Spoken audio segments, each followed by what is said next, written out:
Next on Home Run, Montreal drivers who might now be saying to themselves, wait, so those police officers in camel pants are good news now? That is because of Marc-Olivier Caron. He lives in Laval. He was pulled over by a police officer. He was fined for speeding and for endangering a police officer's life. He paid the fine for speeding, but he contested the other one. He said, in part, he did not recognize that he was flagged and pulled over by a police officer. Here he is talking to my CBC colleague. Yeah, at the first, I thought it was a crossing guard because there's school students crossing the street. It's a not red line, I mean yellow lines. Okay. And so I thought it was a crossing guard.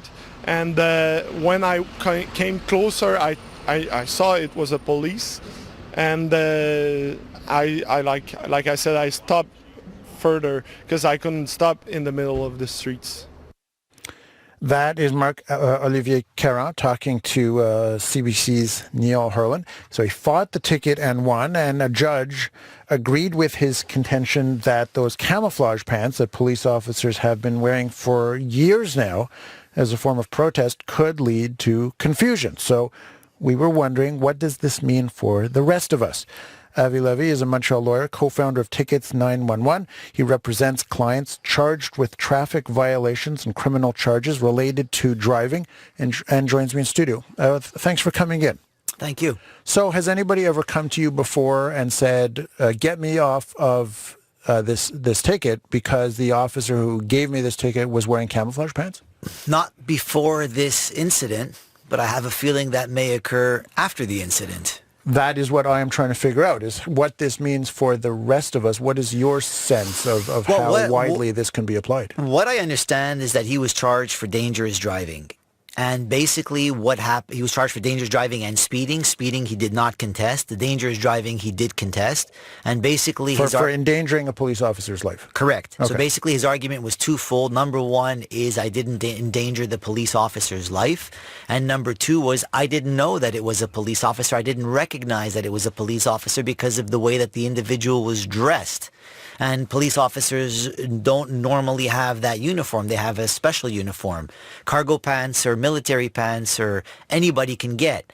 So the fact that the police officer was wearing military pants is what led to the confusion. Military type pants or cargo pants is what led to the confusion. And he basically says, listen, from far, I didn't know it was a police officer.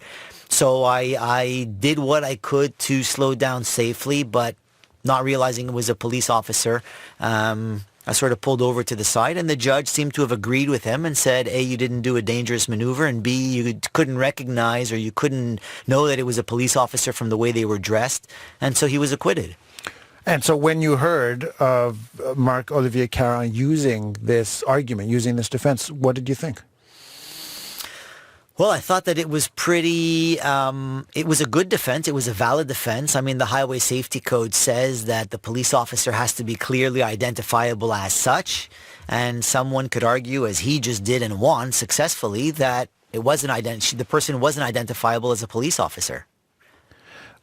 I guess I find that a little bit hard to believe because we see I don't even notice anymore that they're wearing the camouflage pants, but I mean, certainly they still look like police officers, don't they? I agree with you. It's been a while, but he's saying, listen, I was near a school area and I thought it was a crossing guard, or I thought it was just somebody trying to cross the street, or I didn't necessarily know that it was a police officer flagging me down for speeding, because in essence, that's what happened. The police officer flagged him down standing in the middle of the road for speeding. And then once he passed by, the police officer decided to give him a ticket for speeding and for dangerous driving. Okay, so I'm guessing now that the subset of people who will now want to use this defense after getting a ticket from a police officer in camouflage pants will be everybody.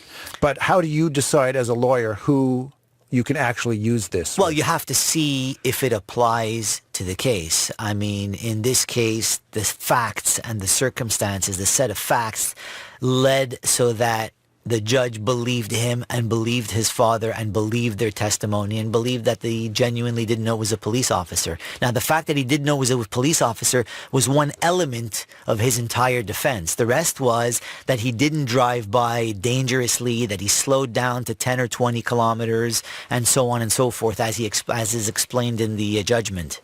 How common is that fine for endangering a police officer's life? The dangerous driving charge is actually a common one. We see it fairly often. It's got 4 points and it's over $1,000. It's about $1,200 or $1,500 fine. And it's one that we do see, often enough. One of the things I find really interesting here is a police officer said, well, you did this, you endangered my life.